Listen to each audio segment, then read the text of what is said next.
एक छोटा सा गांव था भटौली। वहीं रहता था 12 साल का लड़का करण। करण पढ़ने में बहुत तेज नहीं था, लेकिन खेतों की मिट्टी, बैलों की चाल और आसमान के बादलों को ऐसे पहचानता था जैसे पुराने दोस्त हों। स्कूल के मास्टर जी अक्सर कहते, तुमसे कुछ नहीं होगा, तुम्हें तो बस मिट्टी से खेलना आता है।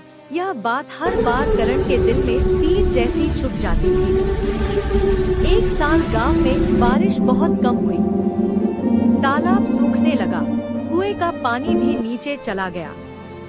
किसान परेशान, चेहरे पर मायूसी। करण दिन भर सबको चिंतित देखता और शाम को अकेले खेत में जाकर मिट्टी को हाथ में लेकर सोचता, तू ही तो सबका सहारा है, अब तेरे लिए मैं क्या करूं?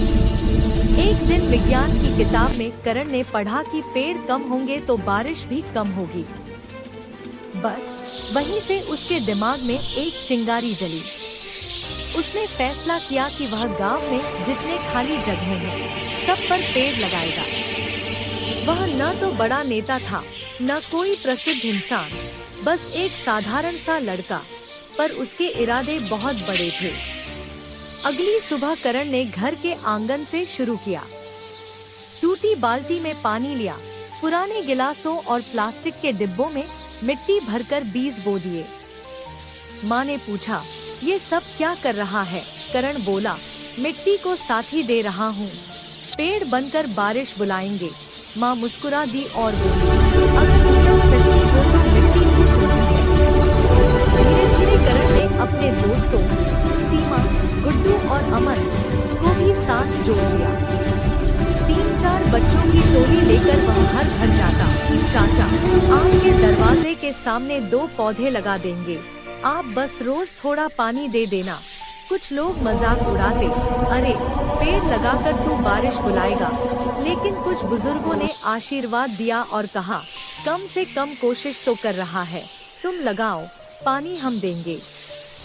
कुछ दिनों में गली में छोटे छोटे गमले सजने लगे।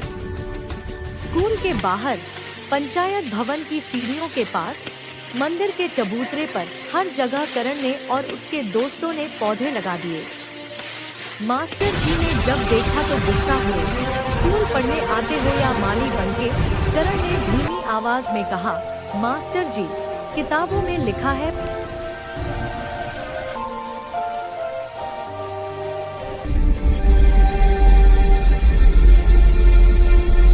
कहा। 3 महीने बीत गए। बारिश अभी भी ठीक से नहीं आई थी, लेकिन गांव की सूरत बदलने लगी थी। जहां पहले सूखी धूल उड़ती थी, वहां अब छोटे छोटे हरे पौधे झांकने लगे। बच्चे स्कूल जाते समय उन्हीं पौधों को छूकर निकलते, जैसे उन्हें हिम्मत दे रहे हों। करण रोज सुबह 5 बजे उठकर सभी पौधों को देखता। कुछ सूख रहे होते तो उन्हें फिर से पानी देता, मिट्टी ठीक करता और धीरे से कहता, थोड़ा सब्र कर, तू बड़ा होगा तो पूरा गांव तुझ पर गर्व करेगा। एक दोपहर अचानक आकाश में बादल घिर आए। पहले हल्की हवा चली, फिर तेज अंधेरा सा छा गया।